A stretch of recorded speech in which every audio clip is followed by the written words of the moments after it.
आप सभी को प्रभु यीशु के नाम में जय मसीह की। आपका स्वागत है फिर से एक और नई वीडियो में। जब हम पाप करते हैं तो हमारे मन में एक डर होता है कि मैं नरक में जाऊंगा और मैं प्रभु के वचन को नहीं मानूंगा तो प्रभु मुझे ताड़ना देंगे। मैं नरक कैसे नहीं जा सकता। आपकी सोच की अपेक्षा नरक न जाना आसान है।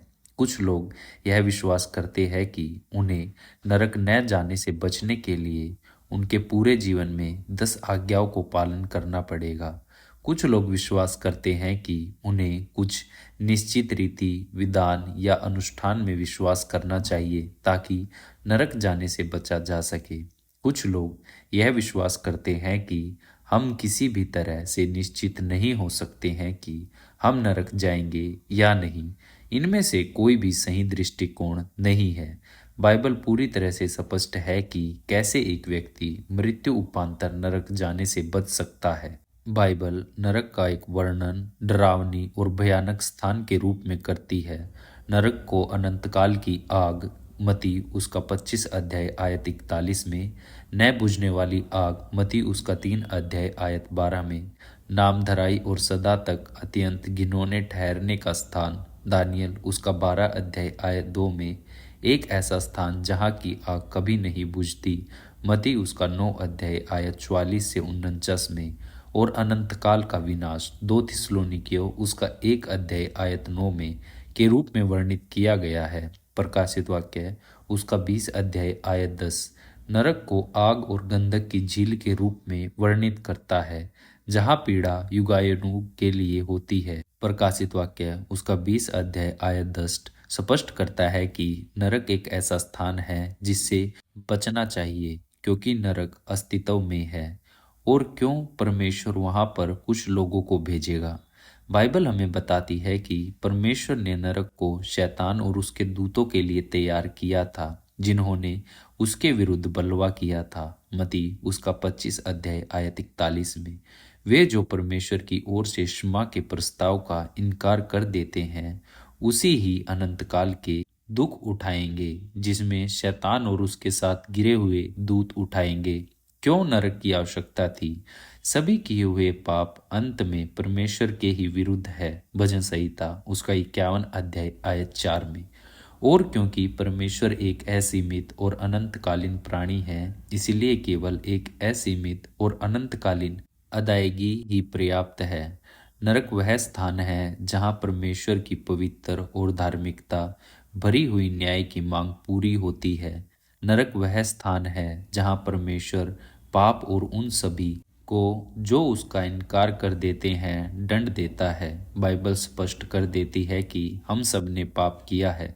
सबोपदेशक उसका 7 अध्याय आयत 20 में, रोमियो उसका 3 अध्याय आयत 10 से 23 में। इसलिए परिणाम स्वरूप हम सभी नरक जाने के योग्य हैं। इसीलिए हम कैसे नरक में जाने से बच सकते हैं, क्योंकि केवल एक ही असीमित और अनंतकालीन कीमत को ही अदा किया जाना चाहिए। इसलिए परमेश्वर यीशु मसीह नाम के व्यक्ति में एक मानवीय प्राणी बन गया। यीशु मसीह में परमेश्वर हमारे मध्य में रहा, हमें शिक्षा दी और हमें चंगा किया। परंतु ये बातें उसका अंतिम मिशन नहीं था। परमेश्वर मनुष्य इसलिए बना, यूहन्ना उसका 1 अध्याय आयत 1 में, ताकि वह हमारे स्थान पर मर सके। यीशु मनुष्य में परमेश्वर क्रूस के ऊपर मर गया। परमेश्वर होने के नाते उसकी मृत्यु असीमित और अनंतकालीन मूल्य की होते हुए पाप के पूरे कीमत को अदा करती है।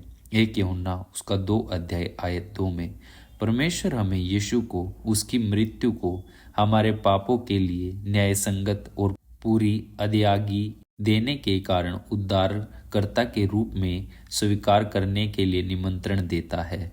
परमेश्वर हर उसको प्रतिज्ञा देता है जो यीशु में विश्वास करते हैं। यूहन्ना उसका 3 अध्याय आयत 16 केवल उसी ही उद्धारकर्ता मानते हुए उसमें भरोसा करते हैं।